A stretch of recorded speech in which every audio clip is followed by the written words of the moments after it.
Today's about materials, and I thought I'd show you and just give you a chat through. I have a huge amount of materials. Art journaling is about lots of mixed media, but I thought I'd concentrate on just one area, which is my collaging.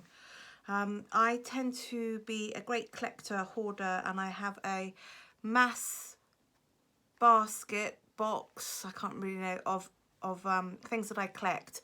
So I thought I'd just talk through, because the idea is to collect, and so you've got interesting things to collage. This is bits of old tea bag, actually. I dry my tea bags out, and then they're great for vintaging things. If you want to vintage over a new bit of in a magazine and you put this over, the idea is not to get them too dark in areas so that the image can come through. So that's a bit of tea bag. This is in the summer I did some cyanotyping and some of them didn't work out, so I like to rip things up. Always don't just look at one side, look at the other side, because you'll find sometimes you get some really interesting things on the other side. A good bit of old tissue paper, we all get, you know, buy something nice, it all gets wrapped up. You can either just use that with some PVA glue and it makes it translucent, or you can paint on it, and that makes it quite interesting. I always, if I go through magazines, I go through all magazines, and I like something, I don't know what I'm going to do with it. I just know that I really like the image. So that will get ripped out. This is a really good example. This is a 1970s magazine. And for some reason I obviously really like this. I still don't know what I'm going to do with it, but I do know that it will find a home. Freebies. This was my local art college, Winchester Art College.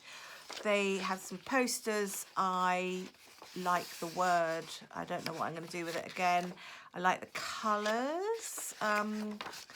And I just, so big poster, I just cut up. I've got loads of them.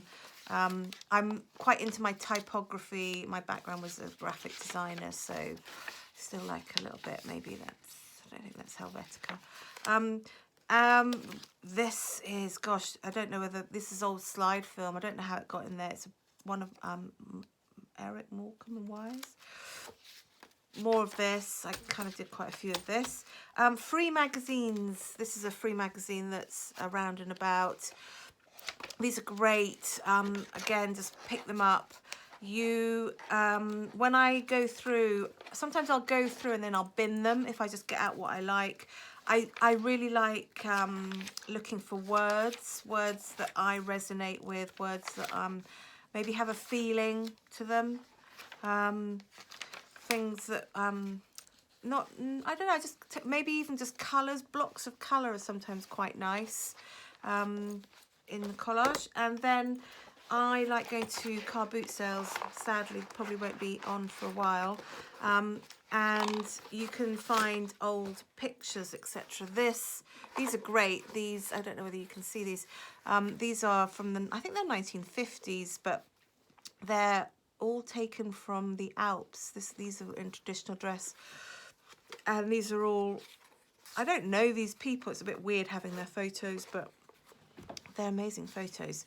I think what I really like about them is that I lived in the Alps for about 6 years, so it's really nice to see these old photos.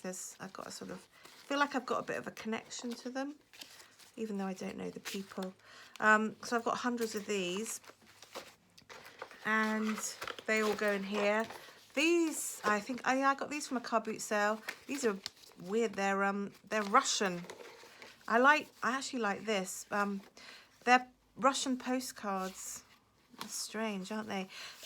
If you don't want to use your, look at that, amazing, look at that sculpture.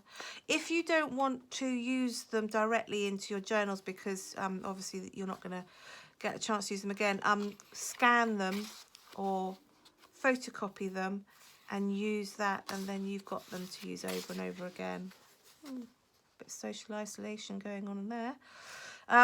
Yeah, so this is an idea. The idea is to start stocking up so that you have interesting things when it does come to collaging.